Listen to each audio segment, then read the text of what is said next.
When you think of Aberdeen, chances are you picture something like this. A city of solid silver gray buildings. I mean, it's not called the Granite City for nothing, right? It gives off this vibe of permanence, of unshakable strength. But that's really just the surface story. You see, that iconic look wasn't just some aesthetic choice.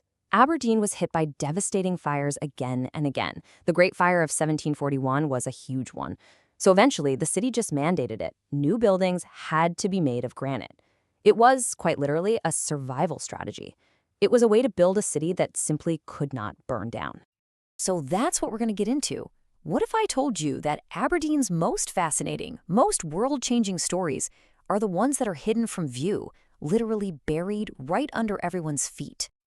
Okay, so for our first journey, we're heading underground. We're going to uncover a city that was paved over, all in the name of progress. So to create their grand modern Main Street, Union Street, the 19th century engineers did something pretty radical. They didn't just tear down the old medieval roads. No, they built right on top of them. They built these enormous arches to span a whole valley, which means Union Street is basically a half-mile-long bridge. And beneath the shops and the traffic, there's this entire hidden subterranean world of forgotten streets and vaults. And the things these hidden spaces have been used for, it's just wild. I mean, potato stores, cold storage for butchers, sure. But get this, in one vault, workers in 1958 found spare plumbing parts for the Queen's Balmoral Castle that had just been sitting there for 100 years. Today, some of them are nightclubs. There are even legends of a whole medieval harbor just lost down there. But it's not just physical history that's been buried here. Aberdeen was this absolute powerhouse of innovation, but so many of its groundbreaking inventions have been overlooked, with the credit going to someone else, somewhere else. Just look at this timeline. It shows you how long this has been going on. We're talking about one of the first recorded football games ever, way back in 1633. Then you jump forward and you have an Aberdonian astronomer taking one of the first clear pictures of the moon. And yeah, the football dugout, that thing you see in every single stadium in the world, that was invented right here. And you can really see the pattern here. These were world-changing ideas that started in Aberdeen, but were credited to other people, sometimes decades later. Robert William Thompson patented the pneumatic tire a full 43 years before John Boyd Dunlop. But who's the household name? Dunlop. The same thing happened with the first newspaper cartoon and even the self-righting lifeboat, a totally critical maritime invention. Okay, so now we're going to pivot to the city's stranger side, and sometimes its much darker side, where even symbols of unity hide some pretty violent origins.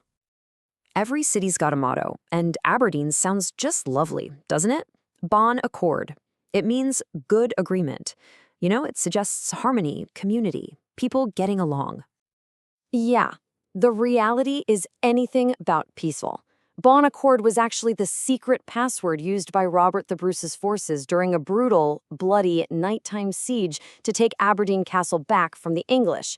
So, a symbol of civic pride that was born directly from medieval warfare. This number, it represents a much darker chapter in the city's history. 24.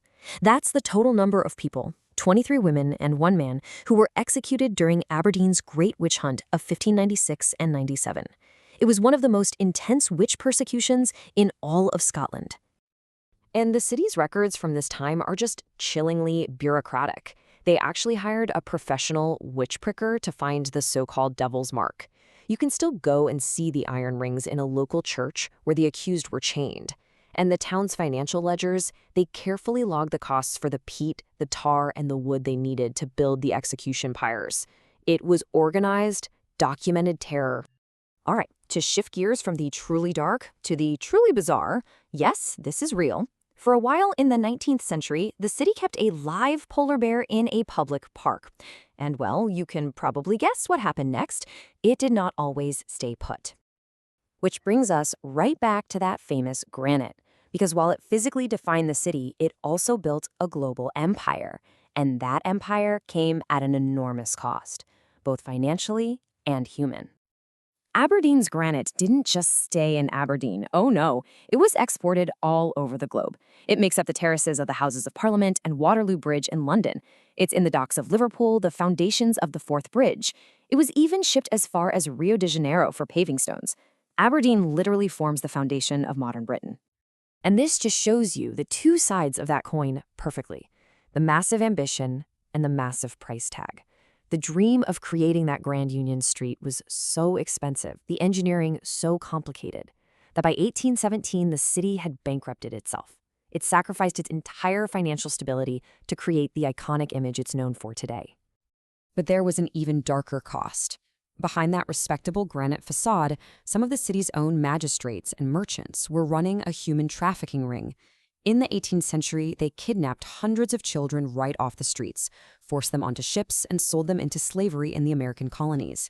One of them, a boy named Peter Williamson, actually survived, came back, and successfully sued the very city officials who sold him. So, all of these stories, the buried streets, the forgotten inventions, the dark secrets, the global ambition, they all point to one central theme: Aberdeen's incredible and constant capacity for reinvention. I mean, this city has completely transformed its economic identity over and over again. It went from a medieval trading post for wool and fish to an industrial giant of granite and shipbuilding, and then, almost overnight in the 1970s, the discovery of North Sea oil turned it into the energy capital of Europe. And yet, amidst all that radical change, there's this incredible thread of continuity. Back in 1319, Robert the Bruce rewarded the city for its loyalty by giving it a huge piece of land. The money from that land created something called the Common Good Fund, which, more than 700 years later, is still active and funding public projects in the city. It's a direct financial link to the wars of Scottish independence.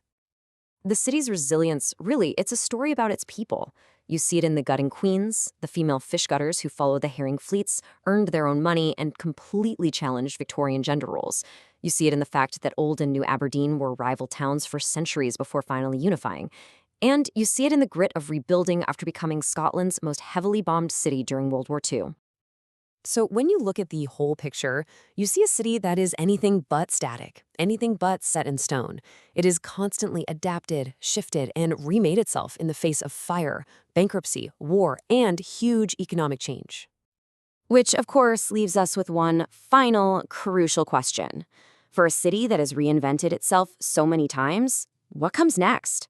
As the entire world starts to transition away from fossil fuels, the city that was built on granite, then on herring, then on oil, is facing its next great transformation. What will the Silver City become now?